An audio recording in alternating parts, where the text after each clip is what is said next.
If you are growing a ton of herbs and are ready to start putting them on your shelf, I'm going to teach you how to dehydrate basil today. This is not much, but it's the very beginning to a wonderful relationship all year long with my dried spices. Okay, so here is my first spring harvesting of my basil, as my British side tends to say. So I have to remember to say it for you guys, for you Americans. No, not British. I just have a bit of an Anglophile streak, and I always forget to pronounce it American. So what I've done is just basically cut my basil, and I washed it, rinsed it off really well, because not only do I have dirt on here, any kind of insect residue that have been on them, dust, debris, whatever is in your garden. But if you get this from the grocery store, I also recommend doing it because the same reasons. There is just stuff. So you do not have to do much to it other than just lay it out on your trays. Yes, you could hang basil, you can freeze it, you can do all sorts of other things to it as well. I just really prefer dehydrating because I dehydrate everything. It goes constantly, and it's just easier for me in the long run, unless I'm saving for making pesto. And then usually every season I grow so much basil just to make sure I get enough to make sure I get enough pesto in the freezer to last for a year. So when you're doing basil, you can pick apart the stems like I'm doing here, or you can leave them in larger chunks. That's up to you. I find the more you can separate out the leaves, the better, because you get a more efficient dry. Okay, anytime you have something that clumps up like this, okay, let's say we have this little clump, air can't necessarily get through all the places and dry efficiently. So I try to spread these out, and especially because some herbs like basil, ones that have really intense smell tend to have more oils, so they take longer to dry. Ones that have big broad leaves will take longer to dry than really fine leaves, so this will take much longer than dill. Dill can be dry in about 3 or 4 hours.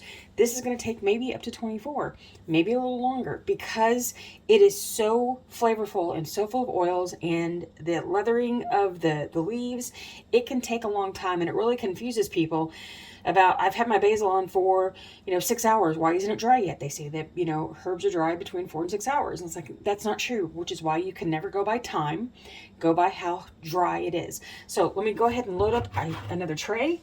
Maybe I might get 2 or 3 trays out of this. I will dry even if my machine is not full, because I am all about food preservation.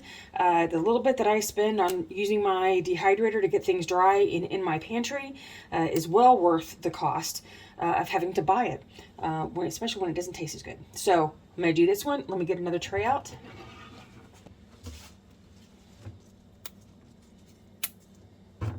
If your plan is to store this a little more user-friendly, like you want it in small bits, you can go ahead and chop this up a little bit to get it in smaller, to make it dry a little more efficiently.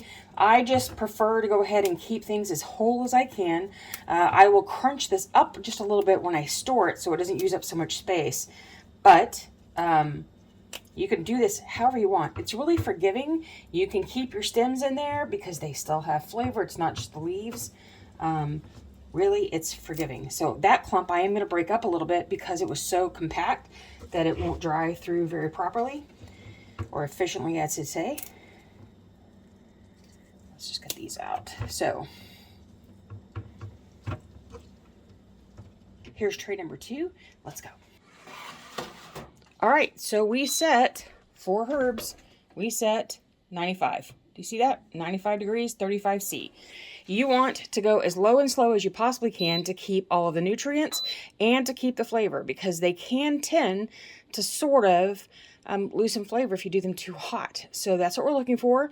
As always with me, if you've been around the channel for a while, you know I don't care about time, okay? I just let it go because I'm going to check during the drying process to see when they're dry, not because the time says it's done when it's obviously not done. So let's get this started. We'll be back.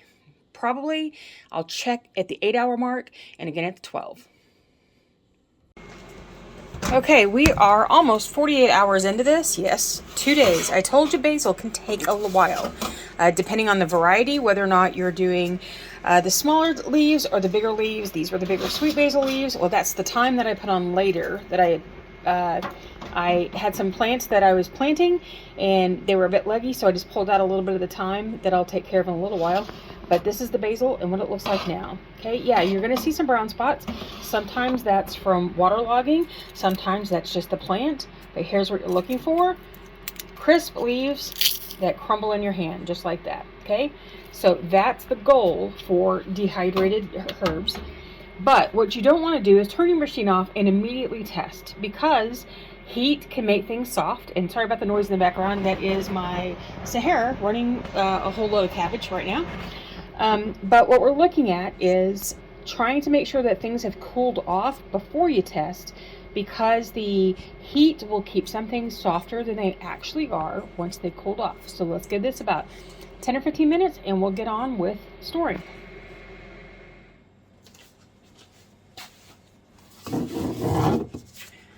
So while I am waiting, did I pick the wrong one? I did. I'm gonna go ahead and label a new jar for my basil because my old one is out. So I purchased these labels when I redid all of my spice jars because I liked the uniformity of the way they looked. I didn't have my Cricut yet, so I wasn't like creating my own labels. So there we go for there. And where did I see it? I don't care about which version it is. We're going to put the basil label on the correct way,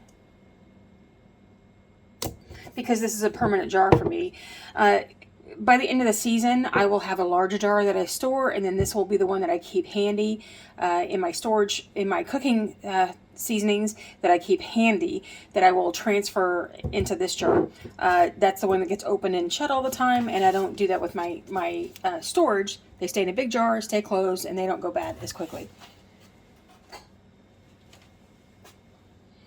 Okay, so you can see from the bit of mess now that I tried to do this my way, trying to do it quickly. It didn't work out quickly. So this is what I do when I'm doing lots of herbs.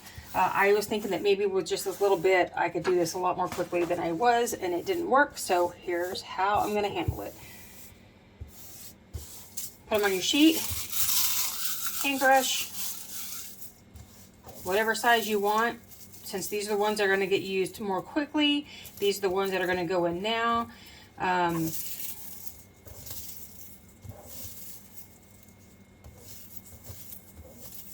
So here's what I do. I just hand crush these on a sheet. Let them be whatever size they're going to be, because I'm not worried about it. These are the ones I'm going to be using first. Thus, I'm not conditioning them. They're going to be used within the week. And I'll make a bit of more of a mess. That's okay. If I was storing these for a good long time and I was doing a large batch, I would in fact condition them, because before I put them away for long-term storage, I want to make sure that there is no moisture left in anything, and that way I can double check just to make sure everything's really good and dry. Now these are going to get used pretty quickly. This is only the first of my harvest for the year. This will quickly fill. Then I will be filling like a larger jar, but this was the very first batch that I could get off my plants and trying to prune them down, so I kept the leaves. If you want to learn how to dehydrate herbs other ways other than just dehydrating, I've got a link down in the description box below. That is a free dehydrating herbs ebook that has 5 different ways to do it, plus some recipes on how to make your own herbal seasonings. And then, if you want to learn how to do the broccoli, like I talked about earlier in the video, here is the broccoli, and you can watch this video right here.